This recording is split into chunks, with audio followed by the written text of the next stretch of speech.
Lydia Dahl. I'm here at Sub Only 2 with Purple Belt Andrew Morris. Thank you for taking the time. That's quite okay. It's a pleasure. First time being interviewed, so it's quite a weird situation. Yeah. I don't want to see how I come across on camera. Yeah, we're very relaxed here, so it's just going to be like a normal conversation, Andrew, but thousands of people are going to see it. No, I'm joking.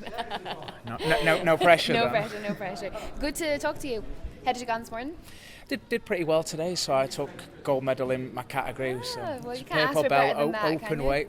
No, it's pretty cool. Got a couple of submissions, fought to overtime once. So good stuff. It's good to come over to a different country, and it sucks when you come over, you travel somewhere, and then you lose. So coming over and winning, it's all good. That's awesome. What do you think of the Irish competitors that you were up against today? Well, I think the scene in Ireland, it's really, it's absolutely awesome. I try and get over a couple of times a year to train with the guys over here. There's some I'll beasts. turn you that way so that you're kind of looking at the camera. Okay. For people the first time, they always do that, and then slowly they end up just turning around.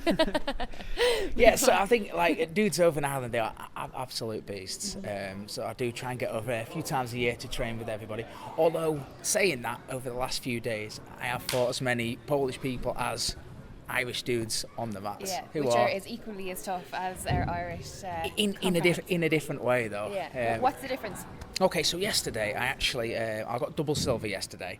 So in silver in my weight category, silver in my weight category and silver in the open weight, and I fought the Polish current European champion, middleweight champion. Well, I say he's not the Polish; he's the European champion, and he's Polish. Okay. Fought this guy in the finals, and he absolutely smashed me both times. He's probably the best person I've ever fought in my entire competitive career. Yeah. What was his name? His name was Jacob. Something beginning with Z. So Jacob Z. Yeah, that's it. That's one to look out for. Jacob Z. Something is a beast. So is this your first time in Ireland, or have you been here before? No, like I say, a couple of times a year I try to get over to Dublin to train, try and get over to train at East Coast, train with Dara O'Connell, he is the man. He is, get over to my friends at Satori to train with Pat and John Sheridan, also fantastic grapplers, coaches, and so I was clothing makers as well. You're repping the Sub Only brands, good to see. And you're in green for the Easter weekend, 1960 Horizon. I actually, funny enough, I found out about 2 weeks ago. My mum rang me, I was on the phone, she's like, I've got something to tell you, son. And I was like, yeah, she's like, you're Irish. And I was like, what? So a long-winded story anyway. My mum was adopted when she was younger, and she just only found out about her mum. She's like 56 years old. So she just, out of the blue, she rings up, she says, by the way, you're a quarter Irish, so I can, now I don't, you're going to officially wear the green. Yeah, I rocked it before. So, I was wearing it before, but I didn't feel legitimate, but now, officially Irish. So obviously we have you over here, you're competing, you're obviously big on the competition scene. What's next for you? What competitions do you want to hit up? Well, I think I've got a competition in Edinburgh at the first week of June.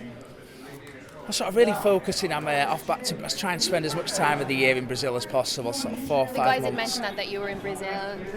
Yeah. Throw us some big names that you would have trained with over in Brazil, or. Okay, time to name drop. To name drop. We do like a little name drop on this show. So as well as training with AVT in Yorkshire, my head coach is Danny Mitchell, a cheesecake assassin. Cheesecake assassin, very good. Bad dude. A very bad dude. Yeah. But in Brazil, my coach over there is Fernando Tedade, the greatest grappler of all time. Invented sexy jiu-jitsu. He's the man. My mentor. Inventor of sexy jiu-jitsu. Matt Hero. What's it like? Because for all of us that do jiu-jitsu, Brazil is the dream. You know what I mean? Mecca, right? Yeah, it's like we all have that dream of going traveling to Brazil for 3 months and do nothing but train and just eat acai and I'd have to say that the year before last, I spent 12 months training jiu-jitsu full time, eating nothing but acai. So that is the dream, and it's awesome. Would you go back? Well, I do every year. Last year I was there for 3 months. This year I'm going back for 5. So I try and spend as much time over there as possible. Amazing, that's awesome. Well, listen, we'll let you get back to enjoying the competition. Thank you so much for taking the time to talk to us.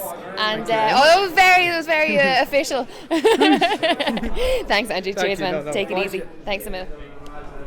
So we were just interviewing Andrew, and then we were like off camera yapping, and Andrew forgot to mention a very key detail that he writes a super cool blog called Tales from Deep Half. Tales from Deep Half, which in our gym in East Coast Jiu-Jitsu Academy, the guys love it. So tell us a little bit about the blog. Well, first you can find it at www.talesfromdeephalf.com.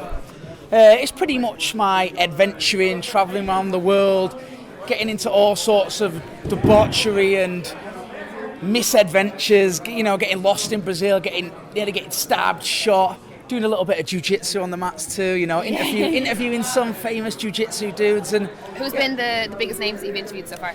It's got to be Ted Ade, obviously. I keep saying his name. Yeah. Ted Ade. We will tag him in this so that he definitely knows that you're repping him. So yeah, try and speak to as many dudes as possible. But a lot of it is just my own experiences. Stupidity mostly. Stupidity. Okay. There's lots of tales of. It should really be tales from. Or tales of stupidity, I guess. But jiu-jitsu based stupidity, though. but make sure you check that out. Definitely, that's awesome. Good. And you're in East Coast on Monday to interview Dara O'Connell? I am indeed, yeah. Just in time for his Polaris, well, I was going to say Polaris debut, but obviously he's been to Polaris before. So his second visit to Polaris. So is that what you're going to lead the interview with, you know, talking about Polaris, or just kind of about his background? Well, that is an interesting question. So there's a lot of jiu-jitsu blogs. And I always find, I'm not dissing other people's blogs and stuff, but people like to generally write about the predictable. I like to have a blog that's it goes on a different sort of, a different tact. So rather than, it'd be easy to talk to him about his Polaris fight coming up, and which would be awesome as well. But I think I'm going to take a different tact. Good. However, you're going to have to check out the blog to find out what it's about. I was going to say, stay tuned and find out. But awesome. We'll go back. I hope you don't say, anything else off camera. We're going to have to drag you back in and be like, sorry, one more time. He actually has invented such and such. But yeah, nice one, man. Cheers. Thanks, Phil.